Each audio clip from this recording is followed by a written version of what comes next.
Welcome back. You're watching Signature Morning, and this is Signature Television. Wherever you're watching us from, many thanks for joining in.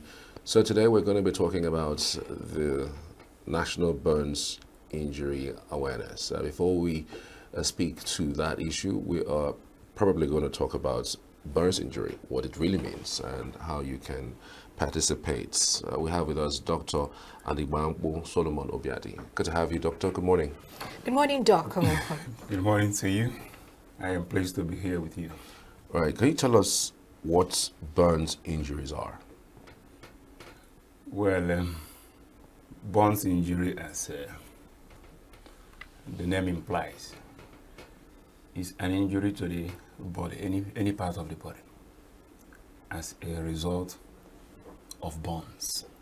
And burns, as it were, can come from different substances or agents. Very common ones in our own environment is flame burns. That's why the Nigerian Burn Injury Society, we in the Enugu chapter, which I'm representing the umbrella body, we have our theme of this year's awareness as flammables. That was the theme. And why is this so common? Why we chose that theme? Because the volume of burn patients we receive are more from fire, burns, associated injuries than any other types. Other ones we include hot liquids. Hot liquids could be water, could be hot water, it could be hot oil. Okay, that could also cause burns. It can also be chemicals. People that peradventure inadvertently come in contact with chemicals like acids, then alkalines, and some form of caustic agents. These chemicals are quite injurious to the body. So this will come together to define what burns is all about. So it's actually an injury to the body, mainly the skin, which is the largest organ in the body and has a lot of functions. The most important is protection. This skin you see has a lot of functions. It protects the human body from so many injurious entities, starting from microorganisms, diseases of all types.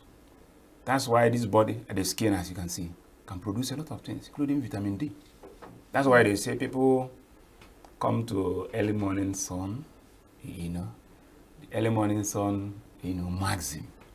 It comes from the fact that this skin can produce a vitamin D just from contact on the sun.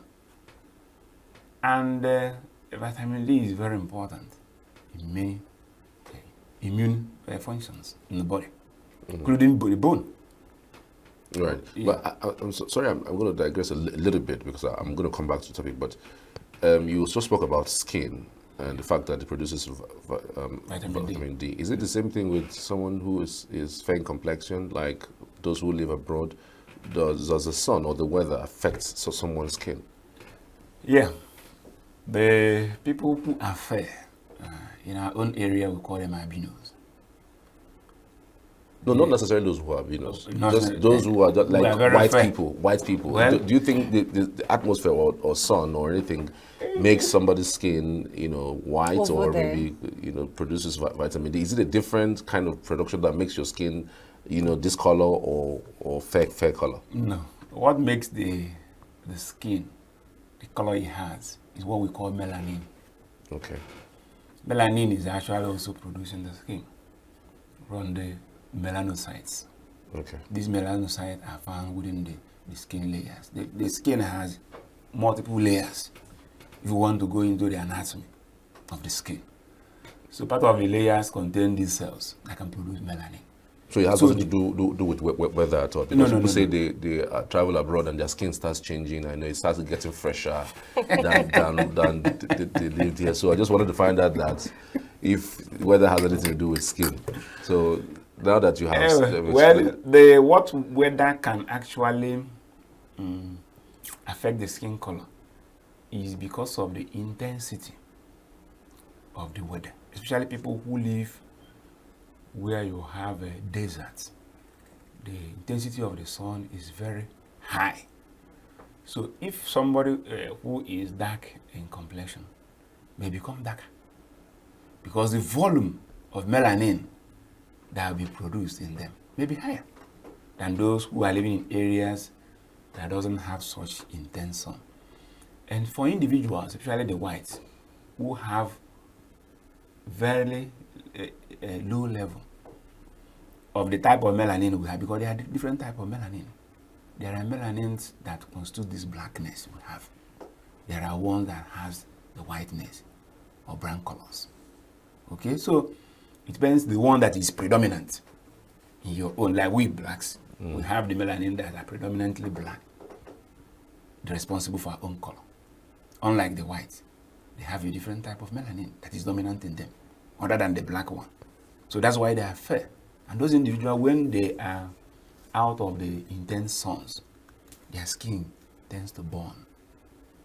So I was coming to that. So it means that the skin color makes you prone to burns more. If you're fairer, it means you. It doesn't mean that you're prone to burns more than a dark person. The type of burns you're talking about is different from what we're discussing today. Okay. That is called sunburns. Sunburn, Okay. Okay. But what we are discussing now is burns injury from agents, physical agents. like fire, Like fire, gas, explosions, hot oil, spills, chemicals. hot water. Exactly. And things of that nature. So the sunburns is a different area altogether, which we can discuss some other time if you want our audience to be educated on that aspect. It is very common among the albinos in the environment. When you see them, you see the skins, red, patchy red, in multiple areas, especially on the head and neck. That's why they are being advised to wear long clothes, long sleeves, have a cap to cover you from sun, or you have an umbrella as you're going out of the sun. Those who are albinos, because they don't have the melanins we have, and they are still living within our own environment. So it's a different type of, burns injury altogether from what we're discussing Let's today. come back to the burns injury. Exactly. Are there people that are most vulnerable to burns? Yes. Why? The extremes of age, and what we mean by extremes of age, are people who are younger, children, Okay. and elderly. Okay? The children aspect is that they don't have that sense of judgment on their own. So they depended on their parents or caregivers to guide them. That's why a child can easily put his hand inside a pot on the fire. Maybe the child saw something that looks glycerin. The child will just pop his hand into the pot to pick that in. Just attraction. He didn't think that this pot could be very hot. That if I put my hand there, I can get burns because of that sense of judgment. So if the elder is not around and something is cooking in the kitchen, the child goes into the kitchen. The child can even jump inside the pot as a play, not knowing that the place is hot. When he jumps inside and gets hot, he then cry and begin to shout. And inadvertently, that child will have a severe burn injury. The same thing with the elderly. People who are aged, maybe around 75, 80, 90, these people have, poor sense of, discernment. Some of them may have chronic illnesses that will prevent them from appreciating the environment. Some of them that has diabetes and hypertension have what we call neuropathy. So they can actually put their hands inside a hot thing without knowing that it's actually hot. Okay? They can easily sleep while they are walking on a floor that contains water. So if he sleeps and falls, he can fall inside a boiling kettle, a boiling pot. They got burns Okay, so these are the people who are most vulnerable to bone injury. That does not mean that other adults cannot get bone injury. In fact, most of the bone injury recorded is out of ignorance and carelessness. And that's the importance of our discussion. We want to educate our people. Because they say the maxims, that prevention is better than what cure. Even the cost of prevention is far less than the cost of treating the disease when it has already happened. To manage a single bone injury, runs into millions of naira for you to manage a patient that has a severe bones. It is capital intensive for you to manage such a patient. And if you see the disabilities, the mobilities that follows it, because not that you have a bones, but what happens after you survive? Because not everybody that has bones injury survives. Some will die as a result of that. And those who survives will have a lot of deformities. Deformities in the sense that some will have what we call a contraction. Their hands will bend like this. They won't be able to stretch their hands. The digits will become fixed like this. They won't be able to grab cup. As a result of burn? Yes, as a result of burns. The consequences of that burns, including the legs. Or if you see their face, some will have their mouth thrown up, this one thrown down, and will drooling saliva. Because of the contractions that flows the bones injury. If you see them, they look like a monster. So this burning, does it burn both the bones? Does it affect it, especially for the ones that have on the hand? Does it also burn the bones? The bones can actually affect the bones. And the commonest agent that can do that is electric bone injury. Electric bone injury? Yes, which is one of the things we're going to discuss. There's also what they call a frostbite. That is extremes of temperatures. Cold. Extremes of cold can result in bone injury. Somebody puts their hands into an ice. That can lead to a bones. From the ice? Yes. Burn? Yeah. How? Okay. I will tell you how. You know that the body has a normal temperature. That's why if you have a physician who examines you, they use a thermometer to check for your body temperature, whether it is high or low. Because it's not always being on the high side. So if it becomes low, then the enzymes in the systems works at a particular temperature, body temperature. And when the temperature goes outside their range, they become deranged in their functions. So a frostbite injury, if somebody puts the hand into the ice block, for instance, you can try it at home. First get an ice and hold it in your hand for like 1 minute and remove it. See, your hand is white. Okay. And you see line. So Yeah. you begin to wonder what is happening. Because of that extremes of cold, you have exposed that part of the body to. The body will respond by what we call vasoconstriction. Vasoconstriction means that the blood vessels that carries blood to that area will close up in order to conserve heat to the body, so that to maintain that particular normal body temperature with which all the systems in the body works. So it depends on the duration. Okay. The person, Time, yeah. the person had contact with this cold environment. That will result into burns. The So, burns will come I mean- in form of a peeling. You have what you call a bullet. That area, after some times, and you remove your hand, you see that the place begin to peel off. In fact, some people will go to the extent of having amputation on part of the digit as a result of the vasoconstriction, that the blood vessels that are supposed to supply them has closed up because of the what? The cold area. The person put his or her hand. And depends on the duration. So there are a number of times the cells can be without blood and still survive. And once you exceed that interval, those cells will die. They will have what we call irreversible damage. That even if you have removed your hands from the source, those particular cells will not be able to recover from injury. So within few days, you see that area of the hand will begin to change exactly in color. And that is another form of burns injury. So the other extremes is now the hot liquids, fire, and the rest of them. So those two extremes can cause burns injury. But the frostbite are not common in the environment. So we are very much concerned about what is happening in our own environment to Right. educate our people. So within our environment context, I mean, every now and then we watch football and we see people, when they have injury, they put blocks. With this thing, you've said that when you put Your hand ice inside block eyes, yeah. in the eyes and it gets to burn. And I'm wondering, is it the same thing? Like when somebody gets an injury and they put block around that area, is it the same thing that happens?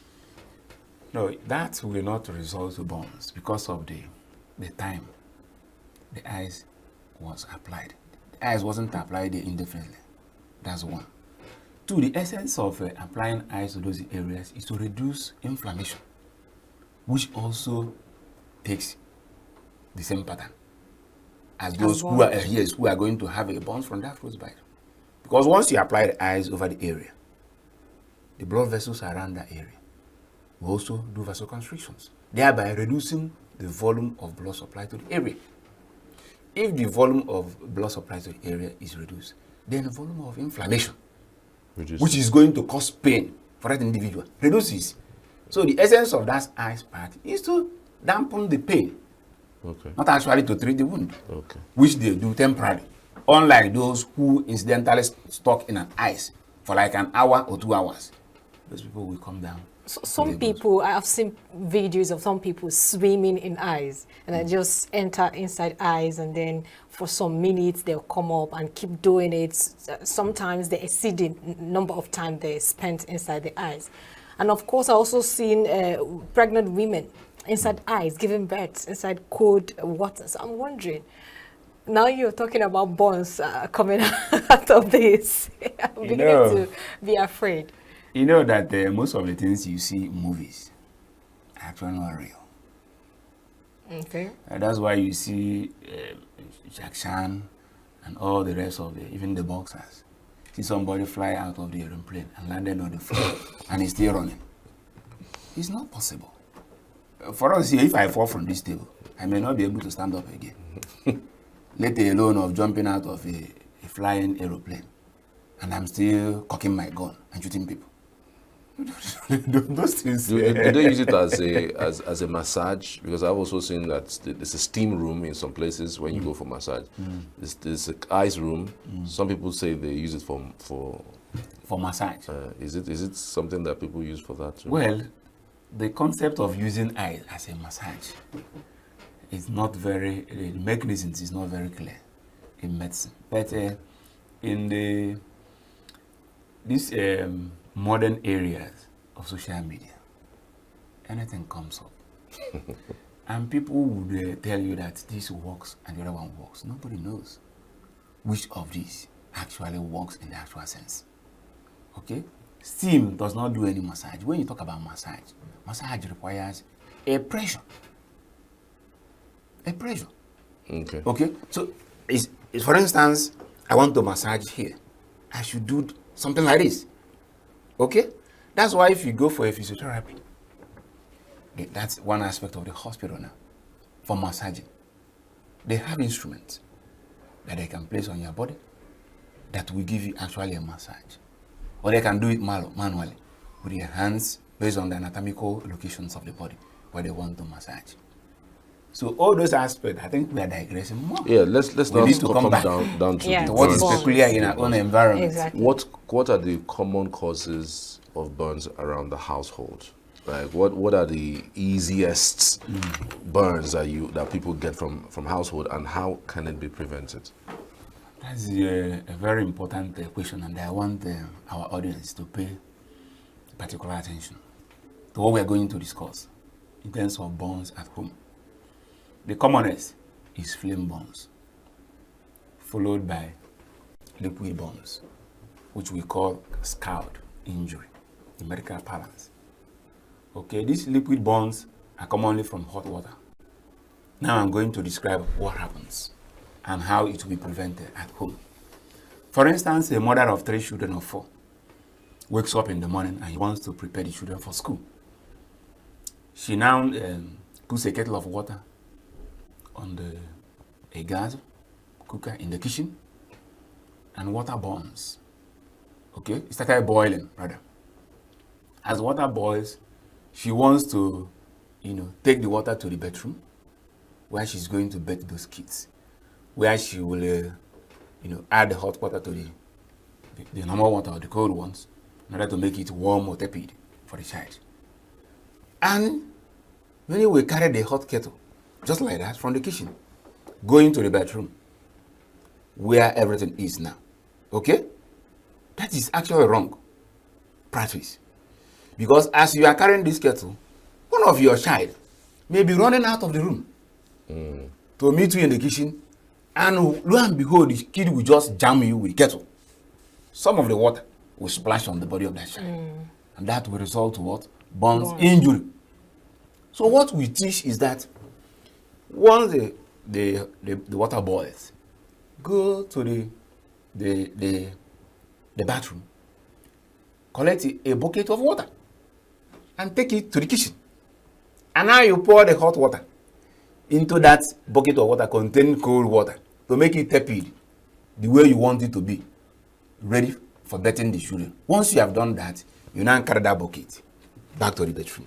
So that even if the child is running out of the room and hit the mother, that water will splash on the child, but it will not cause burns because you have already diluted it. You understand? Okay. That's one aspect. The second aspect are people who prepare teas. Some people like hot tea. They allow the water to boil before they make a tea.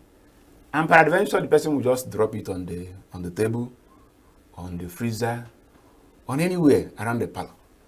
Maybe the phone rang. She wants to go and get the phone.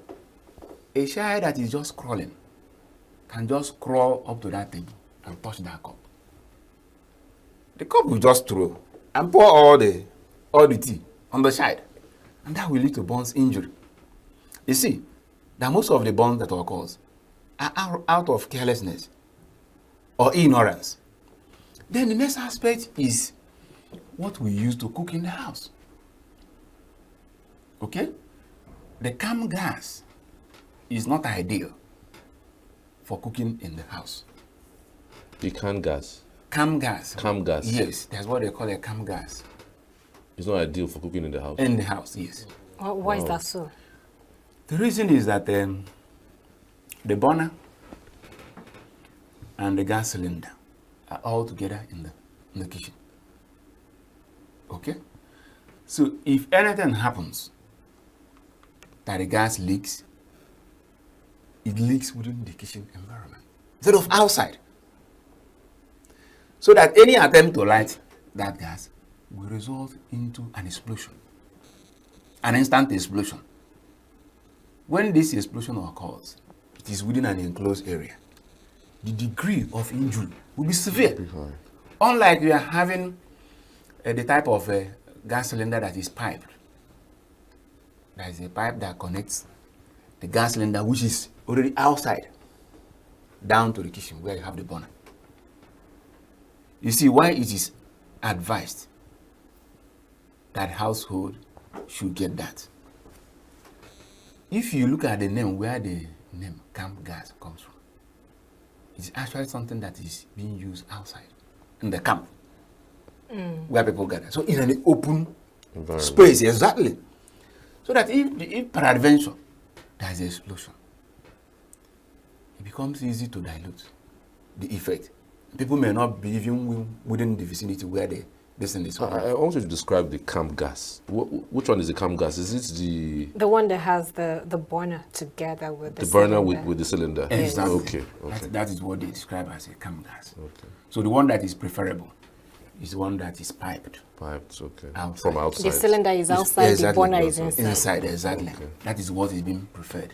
And another thing that we used to hear from our patients when they present with burn injury is that that my husband was trying to, repair the cam Ghana that was leaking, something like that, you know that you are not a professional. There are people whose duty is to repair those things or to change it. They work in those gas stations. So it is better that if you notice any fault with your gas in location, either the cylinder or the burner, whatever it is, carry it to the gas stations where you have people who are qualified to change those things for you. Because most of the burns injury we have encountered from people is from this, fiddling with either the gas cylinder or the burner. That he has a problem, he's trying to repair it. When there's gas? No, there's gas, but there's no light. Wow. It hasn't been lit. So the person will be trying to repair it, trying to do, after doing all the manipulations, he now wants to test what he has repaired and so he see if it's working. At the point of lighting the match, the whole place will go into flame. It will burn both the man and the woman and the children. Because as they're doing this, the children will gather around to look. Either to learn what the father is doing, or that, the children have become marveled at what is happening. So if there is an explosion at that point, you find that the whole family come down with burns injury. In fact, we have received several of that. A family of 3, family of 4, family of 5, family of 6 being burnt. As a result of, yes. In Enugu? In Enugu, of course, we are having referrals from different places. We are getting referrals from Anambra State, Imo, Abia, Edo, Cross River, Benue, Kogi. People are coming from all these places. Because National Orthopedic Hospital is a regional burn center. So because of that, people refer burns injury from both Southeast region and also part of the South-South to us to manage.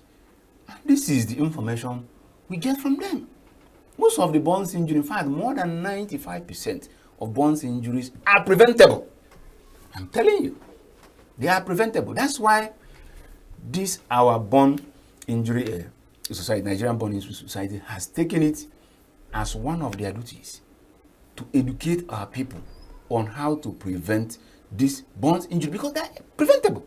Right. Well, there's an awareness that people are organizing, right? Yes. Can you tell us about that awareness? Because I think it's also going to be an opportunity for people to ask certain questions, meet people, and then also help with awareness about what's going on with burns. Okay, that's a beautiful one, though. So, the Nigerian Burn Injury Society, abbreviated as NBIS, is actually an umbrella body that encompasses those who take care in the management of burn patients. And these people will include the plastic surgeons, which I represent. I am one of them. Then it will also include the nurses. There are nurses that are trained. We call them burns and plastic nurses. It will also include the physiotherapists, also include the dietitians, also include the clinical psychologists. All these people, when they have these injuries, some of them will develop some form of mental disorder. Because when you look at yourself in the mirror, you start to cry. Is this me? Maybe you were a slave queen before. And you now got burns on your face. You look at your face look like a mini demon. So they come down with a lot of psychological challenges. So we have also clinical physicians, psychologists, that helps in management of these burns.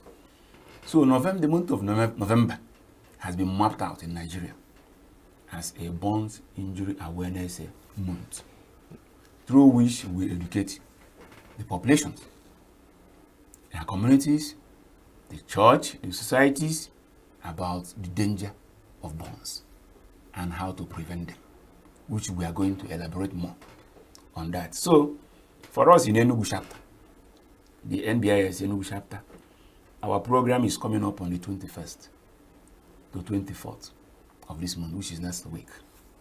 Okay. And we have series of events mapped out. We are going to visit some schools to educate the children about this burns prevention. Then we are going to do a walk around Enugu metropolis, teaching people what they should do to prevent burns injury. We also have jingles that we're also partnering with some of the radio stations that will help us to play these jingles. That people should be aware that burns is very, very serious when it occurs, and that all hands must be on deck to prevent it at all costs. Because it's better to prevent it. It's not just that somebody got burns, but what about the sequelae? What happens after you must have survived the burns? The scars is permanent. It's for life. If you remember the lady that survived the Bayview injury, there is a plane crash. Yes. If you see the girl today, she still that girl has undergone more than 20 different types of surgeries. Absolutely. In order to improve her look. But you see the way she still looks today? Yeah. That is to tell you what burns can do to human beings. We're going to speak to the events proper, because you mentioned going to schools, you mentioned walk. Yes. I'm sure there's also going to be a symposium of the interaction between them. So we're going to talk to that even further. But let's go on a short break. We'll be right back after this. So stay with us.